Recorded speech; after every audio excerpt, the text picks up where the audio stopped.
We are live. It's market open on the 28th. We're going to talk about what Bill Ackman's been saying because he wants to send troops to the Ukraine. I mean, what a joke this guy is. I got on LinkedIn, and when I lost my job due to COVID because I went another route, ended up going to Wirecard. I'll tell you guys about that another time, but the Wirecard story, money laundering fraud out of Germany, that's why I know this stuff really well. I've had a lot of specific fraud. I've seen fraud happen twice. So as a guy that's 27, I have a really good just poker sense for it, I believe. I hope to explain that to you. Bill Ackman, always pumping his book. It's most important to know that. Soros isn't, but Soros and Bill Ackman have been playing this game throughout March. They've been on the same side of the coin. We cannot allow guys like this to be setting policy decisions. And he sounds and he leads with so much information that the politicians follow through, and it sounds like a good narrative that they can run with, and that the money is behind them. Like, they're the money. You know what I mean? Bill Ackman's a billionaire. He's behind Yale's endowment, the Yale-Harvard endowment. The way that they control at markets, I'm fine with Yale and Harvard coming up with good ideas. We'll read them. We'll talk about them, right? There's a lot of good teachers at those schools, but not more than 50%. 50% of those teachers are tenured shit, right? It's at every single school. But the problem is, those are the ones that have the political connections and use their tenureship and their research to slow down progress. The CRISPR gene editing stuff, we can't have teachers making speeches about old research. We need to be putting institutions towards the answer and rewarding them for solving disease, not talking about it like we have Fauci. This guy will pump money into Fauci. He'll go to the plays about Fauci. He'll love Jerome Powell. But we need to discuss behind what these Yale and Harvard guys are doing, especially when it comes to this Russia situation where we have sanctions now that are tougher than anything that's existed ever since the Treaty of Versailles. Russia's way better managed than Weimar is, but the ruble's down 30% today. This is the Russian GDP after the Cold War. Did they get a good deal here? How did the Russian GDP from the Cold War go from 550 billion down to, when Putin took power, 200 billion? Putin's taken it up 7x over 20 years, and it's still a crap return if you take all of these years. They assume the debt from Ukraine here. Putin comes to power here. They get banked on by the U.S. here on their money printing because commodity countries get smoked and now they split them off here after we paid all the Ukraine's debt here. We gave them the weapons. They gave up the weapons. So from Putin's perspective, he's lost absolutely everything. He's regained the Crimea. That's his only win. That's his only imperial win from the deal that started under Bush and Reagan during his dementia years. So that's really important to understand. The way that Bill Ackman affects the market is so crucial. That's when I came out with this. This is 2 years now. This is March 17th. If you guys watch this, that screen behind there, it gave this. And man, the funniest part is the guy nitpicked. Why do you call them high flyers? Why do you call them technology? And then why do you have Amazon consumer cyclicals? Because as we're learning about the business model, Amazon takes a lot of capital in order to get back pretty good margins, but it takes capital up front. That's why it's a consumer cyclical to me. And what did we notice? Immediately rips off of COVID lows and dead for a year. But if you add up all of these, that's a 600% portfolio. The strategy is to sell the short end of the premium because the options decay on the front end of the curve has time. So when you're buying options, and this is why Citadel that halts the stock while selling options, when like they did GameStop, it's bullshit because they're selling time. So you're selling time and intrinsic value. If it's in the money, it has intrinsic value, more intrinsic value. If it's out of the money, it has no intrinsic value. And then it's all time premium.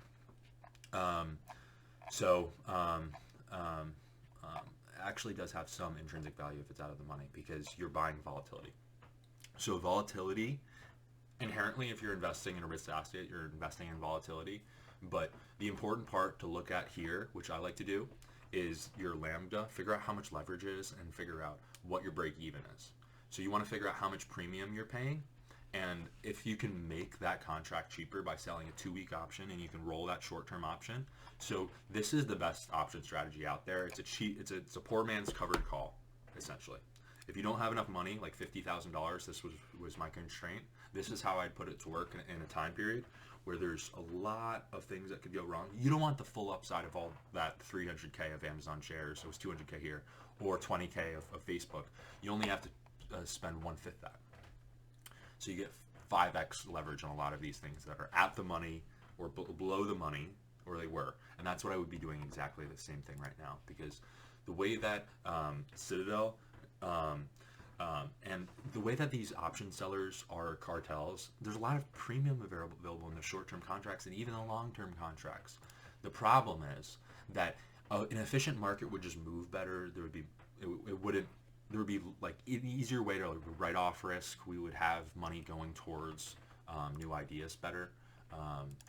The options market is absolutely terrible for what we want to achieve as a country, or what we should want to achieve. So we're falling down in the morning, and this is to be expected until Europe closes. One of the most important things to think about is, like, when does Europe close? 12 o'clock, because those European hedge funds are net short because they're covering for a financial system in Europe that's negative on a lot of bonds. German like peaked positive, but it's still like way lower yields because they're doing more QE even. That's why in this game theory you have to understand Europe is playing basically all the cards. That's why they're leading like the Biden admin into most speeches now, because the European hedge funds that control the narrative in the media over there are very focused on the inflation debate because they own so much debt from QE, but also like just manipulating the political environment. The United States, George Washington said, I don't have my George Washington book, but anyone. Abraham Lincoln was told by the guy that ended up purchasing Alaska, which was a good idea, but he was told, start a war during the Civil War in order to take the mind off of the war at home, because, a foreign war just brings the mind over there, Yeah, that's the type of people that will always get in power. Like, it's been the same story forever. There's war hawks, and these guys are from the most intelligent parts of society every single time, except they've never worked a real job. They've never been in the battlefield. They are my neighbors here in Southampton. They say things like Bill Ackman says because in their fund, that is what the game plan and the gameplay, they're very biased in what they say. Their sons are never going to be fighting those battles.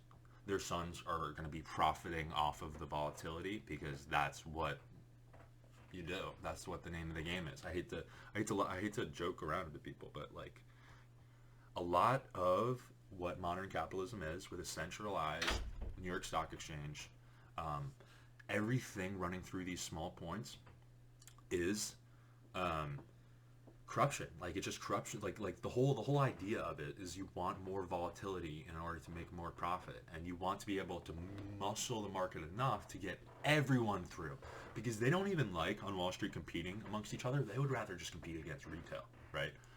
What we need to do is make competitive pro landscape where Citadel, if they're just selling, like doing a bad job, there's somebody behind them. Because what's happening now is when Citadel is behind on their back feet, that's why the stocks move the way they do. Virtue is not backing up Citadel like that. Like, they split these high frequency trades, but like when they're overwhelmed, there is no more market. And that's because it's a duopoly. It's just like with Boeing and Airbus. It's like when these things stop making planes, like when the Boeing plane sucks and then the Airbus like raises prices, it's bad to have duopolies. It's bad to have cartels. And we have them in pretty much every single market they've been regulated in since World War II. We have been regulating in monopolies. Since even Teddy Roosevelt, who gets credit for trust busting, like he's an elitist who set up the Federal Reserve and all of the banking trusts for JP Morgan. JP Morgan died. I don't think JP Morgan would have wanted what is happening today and what happened to JP Morgan, his firm. But well, that's what we got. He died in 1913, and all of a sudden, shit hit the fan, bro. I think if JP Morgan stayed alive, we wouldn't have had World War I. I doubt it. And the comparisons today for World War III are so immense when you're talking about this, right? Versailles, like if you have generations of people, like Putin's grown up, the Soviet Union peaked way before this, right? Putin's grown up just seeing shit, and then all of a sudden, Clinton and all of these Westerners promise that it's going to get better for you. All of a sudden, just drugs and alcohol. Drugs and alcohol. That's all this decade was. Boris Yeltsin just fucking up the entire country. And then Putin comes to power, and, you know, they're battling, basically. There's a bunch of proxy wars, and it's a battle between the Bush admin and the Clintons. And that's what the story of this decade is. And it is hurting our economy so much. We would be doing so much better if we didn't spend $2 trillion in Afghanistan and Iraq, basically as a proxy war with the Russians. Syria is a proxy war with the Russians. Afghanistan, like, everything is about the global financial system. I cannot emphasize that enough. When you're looking at the Russian stocks today, let's look at the E-Rus, okay? They all go up and they all go down. E-Rus is owned by BlackRock. They sell everything at once. It's indiscriminate selling. They sell everything at once, just like Morgan Stanley did with the block trades, because they profit when they do. It's not like they're doing these things like coming out with, and China wants to know about this, but you have to understand, like, these banks, like Bank of America, they play better with foreign countries than they do with our government. They'll talk to the sovereign wealth funds because that's where the real money comes from, China and from Europe. It doesn't come from our politicians that are only buying treasuries. That's why they manipulate the mortgage-backed securities and the treasury market in their favor, because that's all our government does. Everyone else's government is buying stocks and, like, actually moving their government with a smart group of people, not our crappily diverse Fed that does not interface at all well. Our Fed system is so bad for ideas and for coming to the truth. The only people that ask questions at the Fed are like interns that their parents got them a job there. They went to like a big school. They have no idea about economics or how to ask questions to get to the truth.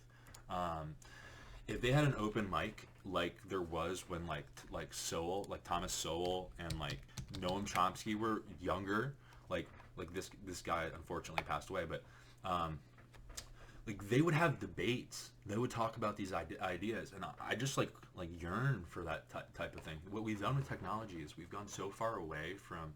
Everyone assumes that they know every single information about everyone. The NSA is stalking us on every single level, so they think that they have evidence of everything. But they're creating, they don't understand how they're corrupting the data.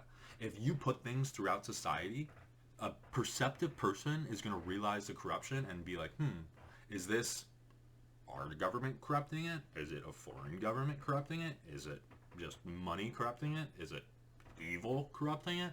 And you start pulling on all the chains, and you realize a lot of stuff comes back to our government. A lot of stuff does. And if you read the history books, it always comes back to elitist few that decide to send people to wars for some economic decision. It is all an economic battle. A guy like this, that's a conservative, would be a great person for me to debate. Because everything you see from me, like, you'll see me support Russia, you'll see me support Pakistan, you'll like be like, what? Like, you won't even honestly be able to tell what. If you heard all my ideas, you'd be like, this guy is like a political view that I've never heard before, because I'm actually synthesizing everything. But if I was able to debate conservatives, I think I would do better than debating liberals, because I can bring facts towards people that just aren't fiscally aware. That's easy. That's what Thomas could do as well. But the systems that are justified through conservative sounding narratives is what I really want to just back in, because we're no doubt going to swing away from Biden. There's no doubt in my mind that, especially after the election that was sketchy, everything about it was sketchy. but there's no doubt that we're going to swing the pendulum back the other way. And I just hope that we land well. Like, I don't think Trump is like a racist. I think he is like a diarrhea mouth, possibly like Tourette's, like is like a little bit of a bully, but like the real bully is Joe Biden and the Harvard economists that have been punishing third world countries and then using smart narratives to say that they're like, the real bullies are the ones that are stabbing you in the back and reneging on deals when they're the rich powers, right? That is what this guy stands for. That is what all of the Harvard economists that he hires stands for. Let's look at Jim Paulson, like or what I forget, Hank Paulson, that guy. If you want to know like who kills the most amount of people,